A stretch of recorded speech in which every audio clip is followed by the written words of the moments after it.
Welcome to the Calvary Church Podcast, where we strive to lead people into an overflowing life with Jesus. Join us as we explore inspiring messages, engaging stories, and thought-provoking conversations that uplift your spirit and deepen your faith. Whether you're at home, on the go, or anywhere in between, we're glad you're here. Let's dive in. Now, today we're closing out a series we've been walking through this whole month called Being versus Doing. We've been talking about the tension between our being versus our doing. And you know, our lives can become so defined by our circumstances, the things we experience, things that are oftentimes even out of our control. We have a bad day because how our coworkers are acting toward us, or because we have bad traffic on that particular day, or how difficult our kids are in the morning, or how the weather shifts and ruins special plans that we've been working on. And we could go on and on and on with all the things that can ruin our plans, can cause us to have a bad day. And these are all times where things are taking place that are almost entirely out of our control, but they affect our attitude, our tone, and our approach to that given day. And I know we've all been there at one point. Maybe that's you today. This was a rough one. Things we didn't ask for, things that weren't the result of our hands or our efforts, things that we didn't want anything to do with are now happening to us. We sit there and we say, well, how in the world did we get here? How did we reach this place? Why is this happening to me? I wanted the opposite of this. And it can sometimes feel like the world is out to get us, or maybe even on a broader scale, that God is out to get us. And we wonder, why has this happened? You feel attacked or taken advantage of, almost like you're just a pawn in this big game of life, and you have no control, no influence over what's happening. The truth is, these moments really, really stink. And if that's where you find yourself, I hear you. I hate it too. These aren't things, these are horrible things that can happen. When I was 27 years old, I was a pastor and single, and all my other pastor friends were married. I would sit up in the parsonage, which is the house right at the top of the hill, and sit there and wonder, like, why am I not married and all my friends are married? It was rough. Or when I was sitting across the table from a mentor, a man I respected and looked up to, and told me I would never be an effective pastor. Something that I've dreamed of and felt God called me to my whole life. And this man that I looked up to and respected said, you're never going to be an effective pastor. That cut deep in that moment. Or after Heidi and I got married, she was pregnant with our first kid. And a week after we told our parents, and we're so excited, she miscarried. It was utterly horrible walking through that dark valley. Or sitting in an ICU room watching my pastor, my hero, my dad slowly be overcome by death was one of the worst feelings I've ever felt in my life. I didn't ask for any of these things. These weren't the experiences that I envisioned my life would contain, but yet they still happened to me. And in each of these moments, just as I'm sure you've experienced, we don't ask for painful experiences or circumstances. We actually do everything we can to avoid them. Like, we don't want these things in our lives. And yet there's one thing that no circumstance, no person, and no situation can take from us. And it's this, that we have a choice. You have a choice. You didn't ask for things to happen to you. You didn't ask for things to come upon you or circumstances to come to you. But you have a choice. You still have a choice in how you'll respond. You still have a choice in what you will do from here. You still have a choice in how you'll overcome. And there's another side to the choices that we have that's often overlooked. You know, choosing the high road, choosing to not let our circumstances define us when they're horrific and completely undeserved is difficult, but the choice seems more clear and defined. It's almost a black and white decision. Definitely not easy, but the choice is a little bit more clear. Do I succumb to my circumstances? Do I overcome my circumstances? What is often less evident are when things are going pretty well. Like when everything's working out. When we have opportunity, when doors are opening, when we feel empowered. These are the moments that sometimes we can make some of the worst decisions. It's because they're not bad decisions. They're not evil. They're not immediately detrimental decisions. But they're often tragic choices. Tragic because we choose to do what's good while missing out on actually what's better. Now, as I mentioned throughout this month, we've been talking about this tension that we face in life between the being and the doing, between our being and doing. We've talked about how our identity isn't defined by what we're doing, but by what we're actually becoming. And this is a simple thought today I want to share with you, that the greatest threat to what we're becoming is settling for what is good without pursuing what is best. The greatest threat to what we're becoming is settling for what is good without pursuing what is best.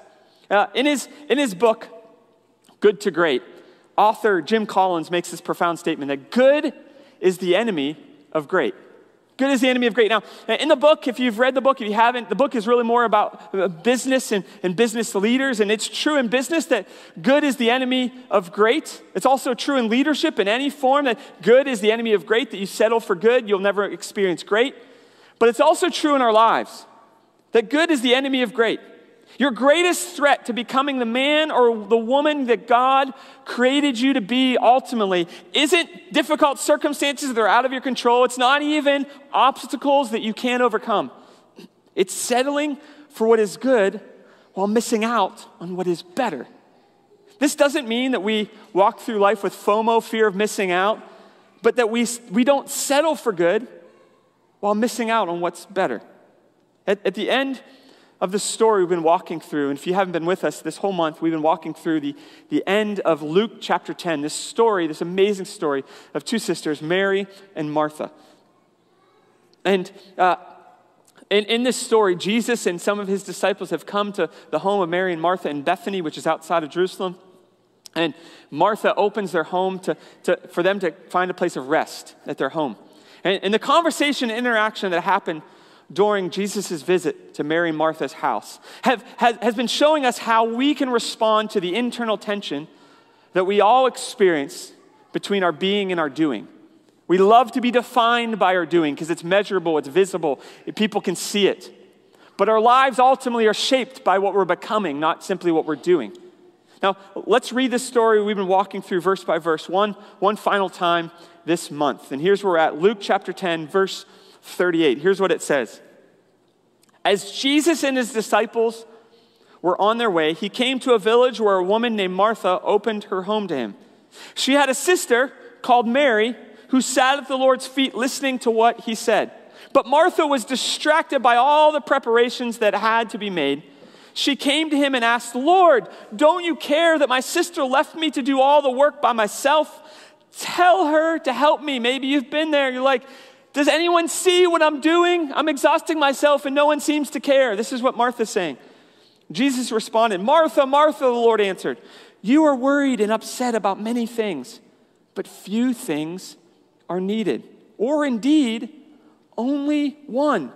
Mary," listen to this, "has chosen what is better and it will not be taken away from her." Now, over the last 4 weeks, over this month, we've been walking through this story. And if you haven't been with us, here's what we've talked. We talked about your identity is more shaped by what you're becoming than what you're producing. The week after that, we talked about when you don't listen well, you often find yourself in places you aren't supposed to be. The week after that, we talked about why you do determines what you're walking to. Why you do determines what you're walking to. And then last week, we talked about how complications bring confusion while simplicity brings clarity. Now, today as we finish out this series, we see the culmination of this important lesson that Jesus is teaching and he's sharing in this story. And he gets to the point of the power of our choices.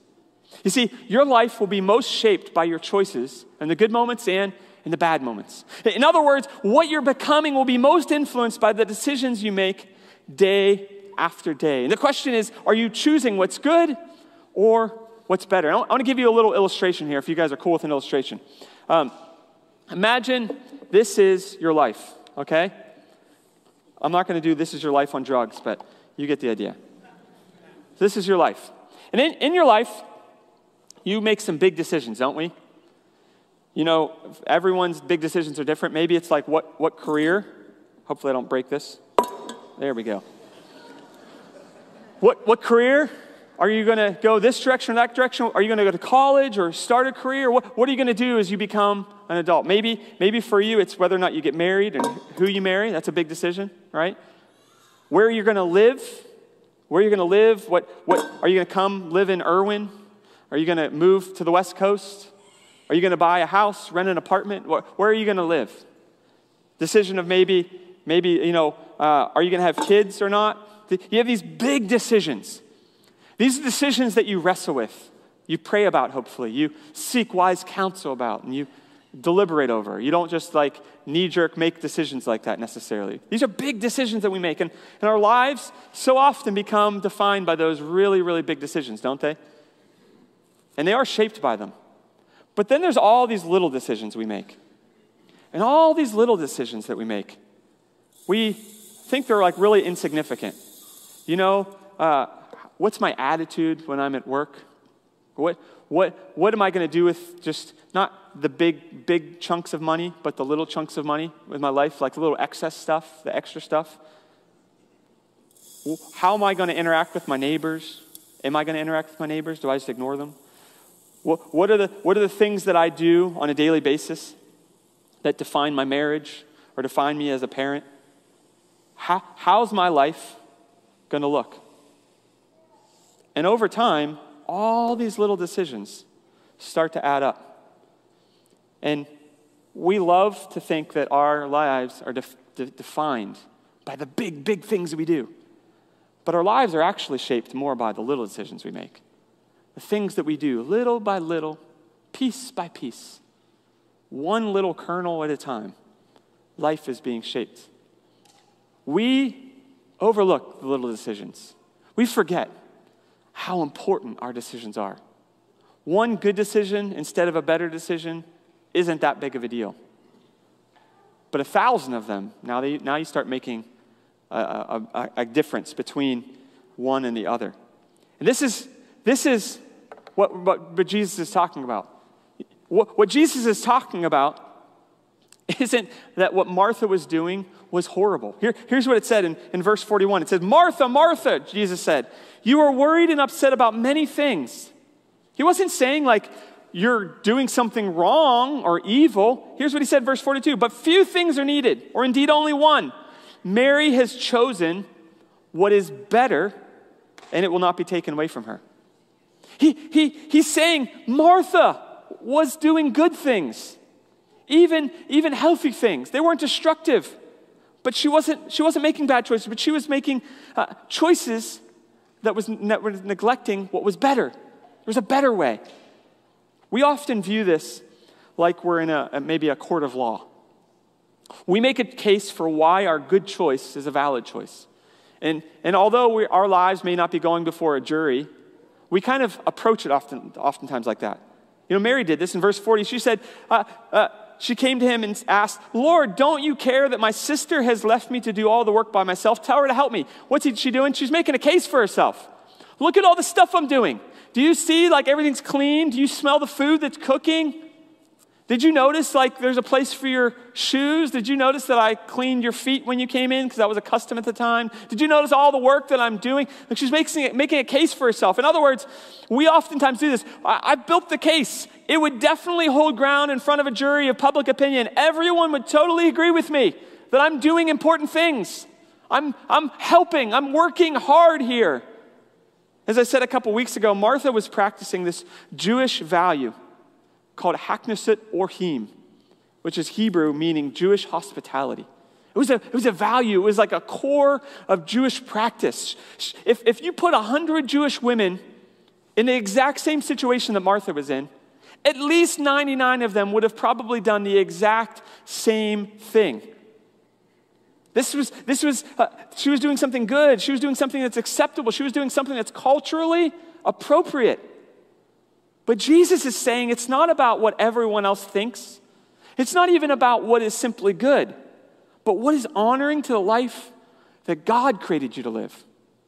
And you might not know this, maybe no one's ever told you this, but you're unique. Can you turn to your neighbor and say, "You're unique"? You're unique. I don't know if anyone's told you that before. Maybe you could use the word "you're special," okay? I hear this all the time, Nick, you're so special. And it's usually with eyes rolled. But if God has created you uniquely, in Psalm 139 it says that you are fearfully and wonderfully made. We get to dedicate children today. Every single one of those children is fearfully and wonderfully made. That God uniquely wired them and gifted them. And God's done the same for you. And if God has uniquely wired you and gifted you, why would you follow the standard of someone else who is uniquely wired and gifted? God has made you unique and has a specific plan for you. Jesus isn't saying to not just do bad things. He's saying recognize that God has something better for you. He has an entirely different lens or filter that sometimes we can miss. We'll respond sometimes to that, but God, they're doing this or that. What I'm doing is okay. I'm not doing what they're doing, at least. Or God, I'm doing better than what they're doing. I'm doing it better than them. I'm being a better parent. At least I only scream at my kids 5 times today, not 30. At least I'm giving something to the church. Maybe I'm not tithing, but I'm giving something. Or at least I clean my house up a little bit, or I do this or do that, whatever you're comparing people to. God isn't asking us, though, to do what's simply good or good enough. What Jesus is speaking to Martha, what he's speaking to us is, he's asking us to do what is better. Not what's good or what's good enough, but what's better. He's not asking us to do things that seem right, the right way to us or the right way to others. He's asking us to take the Jesus way. There's this incredibly valuable, wise statement that's contained in this ancient book called the book of Proverbs, which is in the first part of the Bible we call the Old Testament.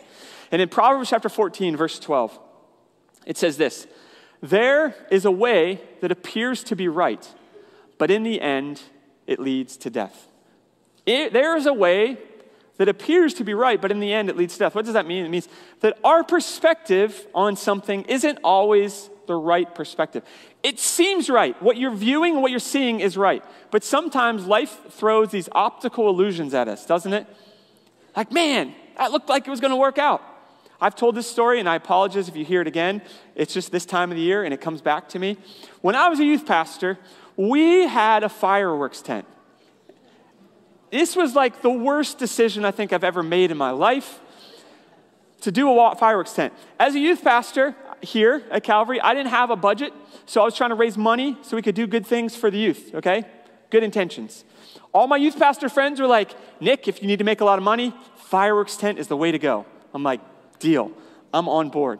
So I go through the training, I do all the stuff you're supposed to do, I pick up all the merchandise, the fireworks, the explosives, whatever they are, and I set up my tent. And our tent was set up over in kind of Greensburg, Jeanette, right near where Big Lots is, and there used to be a Brewster's right there, that little empty lot. So we set up this big tent, we had fireworks tent, okay? For like 10, 12 days. Miserable, miserable days. I had to sleep in that tent. Mike, I don't know where Mike Israel is. Him and Kevin slept there for me 1 or 2 nights, which was such a blessing. But man, I slept there. We had this big storm this last week. I remember one time we got a big storm, and the whole one corner of the tent was just like Lake Michigan. I had to move all of the fireworks. And I'm doing everything I'm supposed to do. It seemed like a great idea. And then we finish up. 4th of July is over, thank God, and pack everything up in a big U-Haul truck, and I take it back to where I'm supposed to. And I go through these stations, and at the last station, that's when they tell you how much money you made, and they give you the check. I was really looking forward to that, hoping to make a few $1,000s. I'm like, this is going to help fund our youth ministry this year. I go through all the stations, and I get to the last station, and they said, here's your check. And it said $600. I was like, no, you need another zero. 600 isn't, no. I exhausted myself for 12 days. I ruined my life for 12 days. $600 isn't worth it. Not that there's nothing wrong with $600, but I was waiting for more. And I go home, and that's all I got. My intentions, and from my perspective on the front end, this seemed like a done deal. There's a way that seems right to us. There are times where life throws optical illusions at us, and it seems like a done deal. It's like, this is a no-brainer. This is an easy call. This is like a soft toss. We can do this. This is easy. But in the end, it leads to death. Our perspective isn't always the right perspective because we're seeing things from one angle. You're looking through the fence, through that little hole in the fence, and all you're seeing is what's passing in front of that fence. And God's like, whoa, you guys are missing the whole parade. There's a whole deal happening here. You're just seeing what's right there. This is what life is like. About 1,000 years later, Jesus would make a statement. I don't know if it was in response to that statement in Proverbs 14 or building on that statement, but it really fits. Jesus would build on that statement. Here's what he said in John chapter 14, verse 6. Jesus said, I am the way, the truth, and the life. Jesus wasn't saying, hey, you have a way. There's a way that you have, that you do things, that you see things, that you're kind of walking through this path of life, but I have a way, and I am the way. If you follow me, you find life. You see, philosophically, what is good, what is better, or what is best is determined by the filter that we ultimately apply to our choices, right? Like what I think is better, you might not think is better. You know, if I put a list of a whole bunch of candy bars on the table, you're going to think, the Snickers bar is best, or Good and Plenty, or Nestle Crunch. I'm probably going for the Reese's Peanut Butter Cups. We have a different filter. There's nothing wrong with that. But whatever filter you apply, that tells you what's good, what's better, and what's best. If our choices are prioritized based on what seems right to us or what seems acceptable to everyone around us, it skews our priorities. It skews what's better and what's best and what's just good. But what Jesus is saying to Martha in this story and speaks to us is to allow what is good and what is better to ultimately be determined by God. Not the tide of public opinion, not what seems to fit our cultural norms, but what God sees. You see, the greatest threat to what we're becoming is settling for what is good without pursuing what is best. And as we've walked through this entire story over the last 5 weeks, our hope in having this conversation through Luke 10 isn't that you'd feel condemned, but that you'd have this shift that in your mind and your perspective that maybe has needed to happen. That while our world prioritizes what we're doing, while you're going to be celebrated, you're going to get bonuses, even raises, because of what you're doing, that what you're becoming is actually more important. It's actually a greater priority. That one day, when someone stands on a platform in a church or at a funeral home and speaks about your life, the things that they speak about, the things that the generations that follow you speak about your life, aren't going to be the things that you did, but the things that you became. What are you becoming? Not simply what are you doing, what are you becoming? This isn't something that is predetermined for you, but it's something that you are given the full weight and freedom to choose. In the book of Joshua in the Old Testament, Joshua says to the people of God, he said, choose this day whom you will serve. But as for me and my house, we will serve the Lord. There wasn't a choice that he was manipulated into, forced to do. It was a choice that he made. This is what's amazing about how God works. He has wired you and gifted you. He's laid this path before of what your life could look like and hopefully will look like. But then he gives you the choice and whether or not to choose that path or not. He trusts you enough with that choice. The choice is yours alone. But remember, the greatest threat to what we're becoming is settling for what is good without pursuing what is best. As the worship team comes this morning, the question is, how do you make the best choices? How do you make the best choices and not just the good choices? How do you differentiate between the two? And I want to give you kind of 2 questions that help you process this. What I would call the crosshairs of choice. The crosshairs of choice. And here's the 2 questions. The first one is what choice will honor Jesus? We don't ask that choice usually. We ask the choice like, what feels best to me?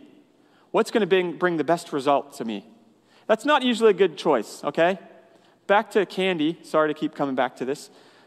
But if you asked the 12-year-old Nick, you've got dinner or a bunch of candy sitting here? Which is the best choice? I promise you, 12-year-old Nick would say, the candy. All day, every day, I'm choosing the candy. The adult Nick would say, that's a horrible choice, Nick. You're going to be sick. What seems right to us isn't always the right. Not what feels right, not what feels best to me, because our feelings can lie to us. What choice will honor Jesus? Think about this with Martha and Mary. Martha was doing what was seemingly culturally right. She wasn't doing anything wrong. But if you ask the question, which choice would honor Jesus? She wouldn't have been doing all the work she was doing. She would be sitting at the feet of Jesus like her sister Mary was. What choice will honor Jesus? Which choice glorifies what he is doing? And the second question is this: what choice will honor the journey? What choice will honor Jesus and what choice will honor the journey? What does that even mean? Well, there's a verse in Hebrews chapter 12, end of verse 1, beginning of verse 2. Here's what it says. Let us run with perseverance the race marked out for us, fixing our eyes on Jesus, the pioneer and perfecter of our faith. One translation says the author and perfecter of our faith. I love this verse because I love looking at my life and maybe your life as a story. That our lives are a story. Or they're this story that is woven throughout the larger story of human existence. And your story has an author. We see there in Hebrews 12 that the author is Jesus. He's writing a story for you. But the remarkable thing about this story is at different points, he puts the pen in your hand and you get to write the story. And when you're looking at choices, rather than looking at what seems right now, what feels best now, think about the journey. What is the best story that I want to write about my life? What is honoring to Jesus, the author of my life and my story? And what's the story I want to be written about me? No one asked for a miscarriage to happen. No one asked for you to lose your job. No one asked for you to constantly be striking out and can't find that one that you want to marry. No one asked for your spouse to just turn on you and get angry at you. No one asked for you to be raised in a home of an alcoholic or someone who struggles with substance abuse. No one asked for us to walk through a pandemic. No one asked for those things. But here's the deal. The pen's in your hand. What's the story you want to write? When you're trying to make a choice, we learn so much from Jesus. So much from Jesus. And in this story, we learn these questions that are so important. I call it the crosshairs of choice just because it's two things that kind of help narrow and focus our attention. What is honoring to Jesus in our lives should be defined by what is honoring to Jesus. And what is honoring to the journey that he has for you. The journey that he is writing, the story that he is writing for your life. When you look back and your grandkids, your great-grandkids are talking about you, what are the stories that they're telling? Are they telling the story of that's the moment that they gave in to their circumstances and everything went downhill? Or I want to tell you this story about Grandma. When everything was stacked against her, she wrote a magnificent comeback story.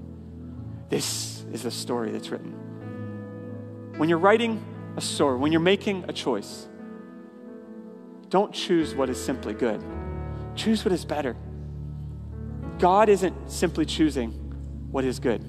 He's choosing for you what is best, what is better. And he's begging you, beckoning you, pleading with you. Will you please choose what's better? I know one decision doesn't make the whole, but a lot of little decisions over the course of your life are going to shape who you become. And if you can constantly have the default, I'm not going to settle for what's good, I'm going to choose what's better. What you become, I promise you, is going to be better than you could have ever imagined. We said it earlier as we prayed over a little wilder. God has plans for you, plans to prosper you and not to harm you, plans to give you a hope and a future. That's not that God has plans that we're all going to be richer than we ever imagined, that everything we do is just going to magically work. We have the Midas touch and everything's great. Well, that didn't work out for Jesus. He was crucified, okay? So that's not the life that Jesus said, In this world, you will have trouble, but I have overcome the world. Take heart, I've overcome the world. So we're going to face trouble, but we don't have to be defined by it. We don't even have to be defined by the good choices we make. We become defined by the better choices we make. So I want to challenge you today. If you're facing a choice in your life, if they're at a crossroads in your life, and you're trying to figure out which way do I go, this way or that way, don't just do what feels right. Don't just do what seems right to you, because in the end, that leads to death, right? What choice honors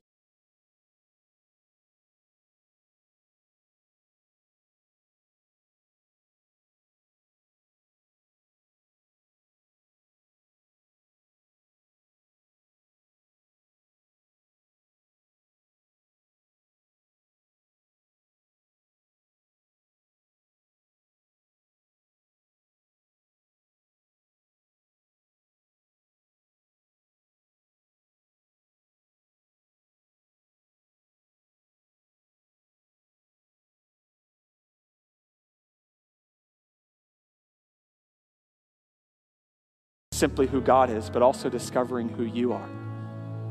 That's the journey. What choice honors Jesus, and what choice honors the journey? Thank you for joining us today on the Calvary Church Podcast. We hope you found encouragement and inspiration in today's message. Remember, you are not alone on your faith journey. If you enjoyed this episode, please share it with your friends and family. And don't forget to subscribe to our podcast so you never miss an episode. For more information about our church, upcoming events, and ways to get involved, visit our website at calvaryirwin.com or follow us on social media at Calvary Irwin. Until next time, may God bless you and keep you. Have a wonderful week.